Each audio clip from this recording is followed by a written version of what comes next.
Hi guys, welcome to an episode of Luke's Garage. Today we're going to have a look at the Beaver CNC HDZ, as I've known to call it. So this is my creation to upgrade the Shapeco Z and X axes. And what I just wanted to do is show you what's included with the unit and how it should come to you. So firstly, it's going to be 95% pre-assembled.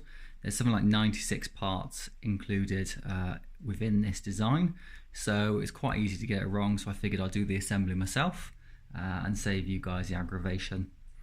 Now first off, you're going to have to dismantle your existing Shapeco, at least the Z and X axes, to install this, but just taking a look at what we've got here.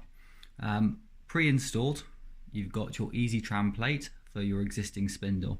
So when you come to fit this, it's nice and easy. All you need to do is pop out these screws, pull those off, get your spindle mount, fit it using the existing bolts, pop those through here, and then they're recessed on the back, and then remount it.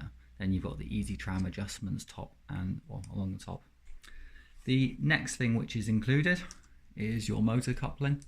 So it's an 8mm by 6.35, which will fit your existing setup. We've then got our X motor mounts, or motor mount screws. So you're going to be using your existing motor mounts standoffs. I think they're 20mm, and you're going to use these to fit your existing motor. We've also got a couple of M8 bolts and washers, and these are for the X axis pulleys. So you don't have to use your existing bolts, but it also just lowers the profile slightly. And lastly, we've got our Z motor screws and standoffs, and these are for you to mount your existing Z axes to your Z motor to the axes. A couple of other bits worth pointing out. Obviously, this is pre-assembled and it is quite heavy, so it's difficult for me to move around. But we also have the Z axes limit switch, and we've got a pre-wired connector on it. Now what I've done is included both halves of the connector. There's a meter long cable on this, but you might have to still chop and solder on your cable, so I've included the back end of the cable so you can just extend it on. Now around the back you also have your V-wheels. You've got your top ones along here, which should move smoothly, and then you've got your bottom ones with your eccentric nuts on below.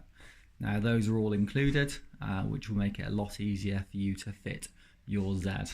It also gives you the old ones a few spares in case that's ever needed. Just looking at one important feature of this, you will notice that the V-wheels are very difficult, sorry, not the V-wheels, the eccentric nuts are quite difficult to get to.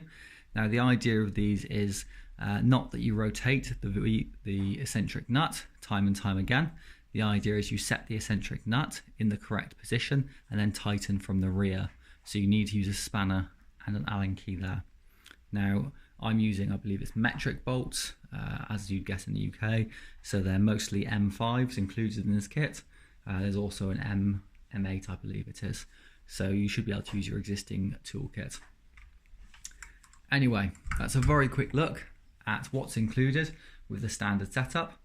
The other thing worth noting is that for those early backers, I will be including the socket ears.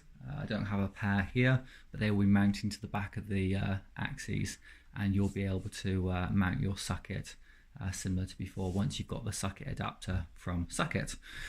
Anyway, thanks very much for watching. I hope that's been useful, and I hope that gives you an indication of what's included with this axes. Thanks.